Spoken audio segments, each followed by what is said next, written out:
Selamat Lebaran tahun 1447 Hijriah. Beberapa pengamat seperti Profesor Ferry Latuhihin meramalkan bahwa bulan Maret 2026 ini akan terjadi gejolak di kalangan masyarakat. Benarkah?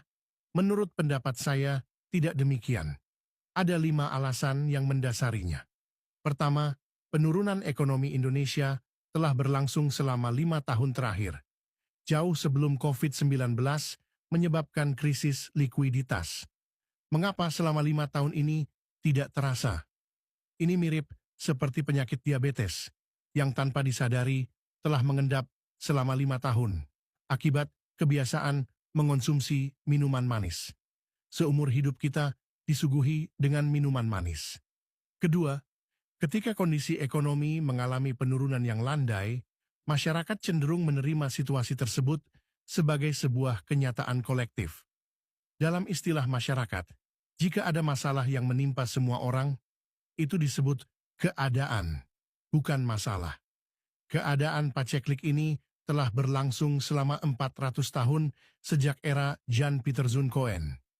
Sejak saat itu, perdagangan di sektor perkebunan berkembang pesat di tingkat pusat. Satu Banten, Lebak, Rangkas Bitung, Serang, dan Pandeglang bertransaksi dengan satu orang Belanda, Douwes Dekker. Sisanya hanyalah buruh. Dari 400 tahun yang lalu, kini dealer-dealernya adalah Ratu Atut dan Ratu Airin. Sekarang, Ratu Atut telah mendekam di penjara dan digantikan oleh Ratu Sumarekon. Paham?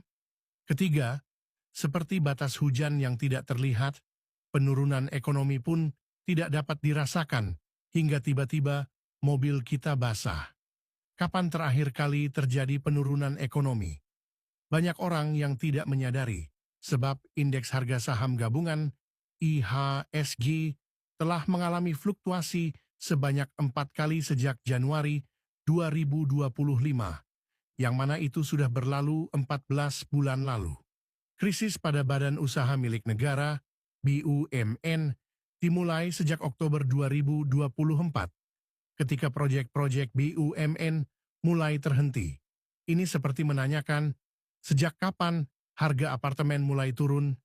Itu terjadi sejak proyek Waskita mengalami stagnasi.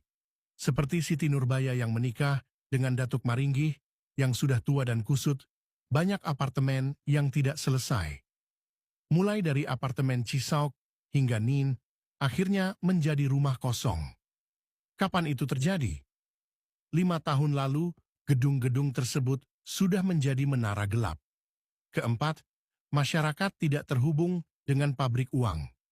Banyak orang beranggapan bahwa uang diproduksi di ATM. Masyarakat tidak menyadari bahwa asal mula penciptaan uang, baik itu dari persemaian, pembuahan, atau perkawinan, berasal dari mana. Malam pertama, uang itu diciptakan. Orang tidak paham.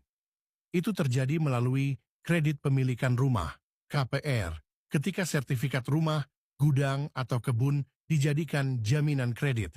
Krek, uang ditransfer ke rekening sebesar 1 miliar setiap Januari di top up. Itulah realitasnya. Oleh karena itu, 95% masyarakat tidak memahami mengapa ada orang yang membeli Pajero. Sebenarnya, cicilan untuk Agya sudah menumpuk. Masyarakat tidak paham bahwa yang membayar Pajero adalah Bank BCA. Kelima, sehingga ketika harga saham Bank BCA mengalami penurunan sejak Januari 2025, itulah yang memicu paceklik secara menyeluruh. Jika ingin berdemonstrasi, sudah terlambat. Agustus 2025 adalah masa-masa keras yang dipicu oleh penangkapan razia buron Muhammad Reza Khalid. Sekarang Bambang Hartono telah tiada. Masalah yang dihadapi sudah akut dan telah 14 bulan masuk ECU. Semua pabrikan uang seperti BRI, BNI, BMRI, SRTG, ADRO, MDKA, Tower, bahkan Pantai Indah Kapuk telah berhenti berinvestasi dalam pembelian tanah